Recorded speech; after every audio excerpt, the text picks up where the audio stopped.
You have to be unreasonable to move the conversation forward. The 15-hour work week is probably my favorite part of your book. How does that even begin to work? Yeah, well, it goes back to a very old idea, actually, of the economist John Maynard Keynes. He wrote this essay in 1930 that sort of made two predictions. The first prediction was, we're going to be a lot richer in the future, right? If we don't make stupid mistakes like start another world war or have austerity during times of crisis. Well, we did that, but anyway, we'll be a lot richer, and then we'll use that wealth to work a little bit less each year. And then he just extrapolated and said, we'll have a 15-hour work week in 2030.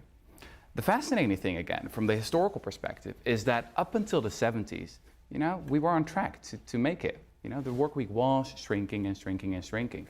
And the experts were predicting that the biggest challenge of the future was going to be boredom. It's only around 1980 that, throughout the developed world, we've been starting to working more and more, and we've been keeping on inventing these jobs that don't really need to exist. Right?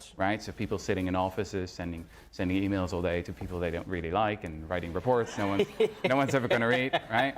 So that's what the academic term is bullshit jobs. Yes.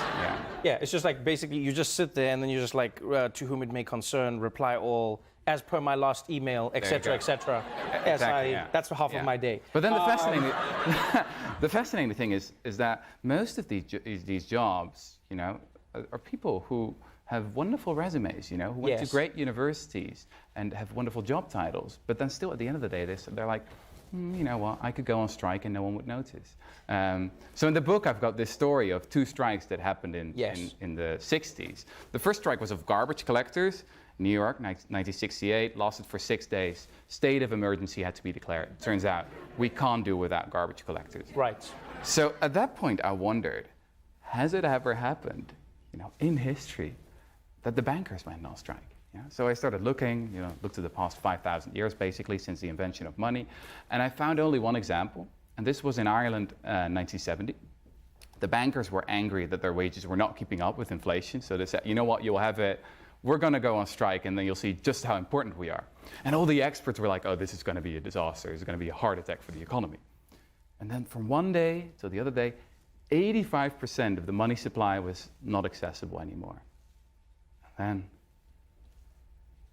nothing much happened, actually. So the strike lasted for 6 months in the end.